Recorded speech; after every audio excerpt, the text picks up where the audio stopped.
오늘부터는 아모스서를 봅니다. 오늘은 아모스서를 개관하는 의미로 두 군데 말씀을 읽겠습니다. 먼저 1장 1절입니다. 유다 왕 우시아의 시대 곧 이스라엘 왕 요아스의 아들 여로보암의 시대 지진 전 2년에 드고와 목자 중 아모스가 이스라엘에 대하여 이상으로 받은 말씀이라. 이번에는 5장 24절 말씀을 읽겠습니다. 오직 정의를 물같이 공의를 마르지 않는 강같이 흐르게 할지어다. 아멘. 오늘 기도하는 우리에게 하나님의 은혜가 함께 하시기를 바랍니다. 아모스는 호세아 선지자보다 좀 더 앞서서 사역한 선지자인데 남유다 사람이지만 북이스라엘에 하나님의 말씀을 전한 선지자입니다. 그는 원래 유다 드고와 출신의 목자로서 뽕나무를 재배하는 사람이었지만 하나님이 그를 선지자로 불러서 북이스라엘로 보내 예언하게 하셨습니다. 특히 1장 1절에 보면 지진 전 2년이라고 말씀합니다. 당시 북이스라엘은 여로보암 2세가 통치하던 시기로 군사적, 경제적으로 황금기를 구가하고 있었습니다.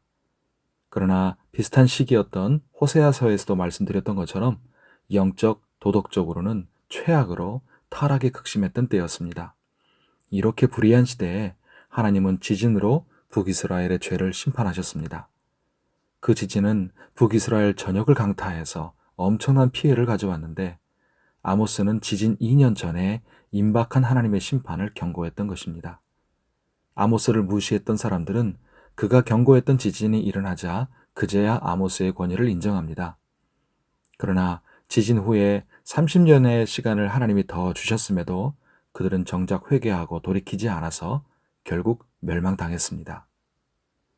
아모스서는 정의와 공의를 외칩니다. 그는 하나님의 명령을 따라 이방 민족들에 대해 그리고 이스라엘에 대해 심판을 선포합니다. 하나님이 왜 북이스라엘을 심판하시는지 그 이유와 경고를 5가지 환상으로 말씀합니다. 북이스라엘의 권력과 부가 최고조에 달해 있을 때 남유다의 평범한 목자가 정의와 공의를 외침으로 찬물을 끼얹었습니다. 북이스라엘은 겉으로는 그 어느 때보다 부강했지만 내부적으로는 양극화가 심화되고 약자가 보호받지 못하고 불의와 도덕적 타락으로 골망하고 있었습니다. 오늘날 현대사회, 특히 우리나라의 상황과 연결되는 부분이 많지 않습니까? 그런 때에 남쪽에서 온 불청객 아모스가 정의와 공의를 외친 것입니다. 5장 24절에 말씀합니다. 오직 정의를 물같이 공의를 마르지 않는 강같이 흐르게 할지어다. 아멘. 이 말씀이 아모스서의 핵심 메시지고 하나님의 말씀입니다. 정의와 공의는 더 많은 힘과 부를 소유해야 이루어지는 것이 아닙니다.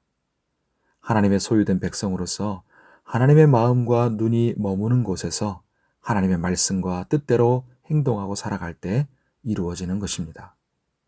오늘날 많은 불의가 일어나고 있는 이 시대에 하나님의 백성인 성도와 교회가 정의를 물같이, 공의를 강같이 흐르게 해야 할 줄 믿습니다.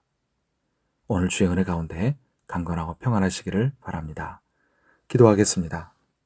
하나님 아버지, 그 어느 때보다 풍요하고 강성한 시대를 살고 있지만 그보다 더한 신음과 고통의 소리, 슬픔의 탄식이 들리는 시대입니다.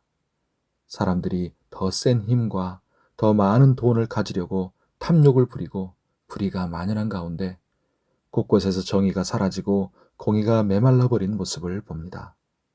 하나님 아버지, 이 시대를 살아가는 하나님의 백성이요 그리스도인들로서 우리도 세상의 흐름과 욕망에 함께 편성하고 타협하지 않도록 도와주시옵시고 오직 정의를 물같이 공의를 마르지 않는 강같이 흐르게 하는 주의 백성들이 되게 하여 주시옵소서. 오늘도 우리의 삶을 붙드시고 주 안에서 강건하고 안전하게 하시며 환우들도 붙드사 치료하여 주옵소서. 계속되는 릴레이 기도 가운데 하나님의 은혜를 구하며 간절히 기도합니다. 우리의 기도가 성령으로 충만한 기도가 되게 하시고 우리의 간절한 두드림에 응답하시는 하나님의 은혜를 얻게 하여 주옵소서.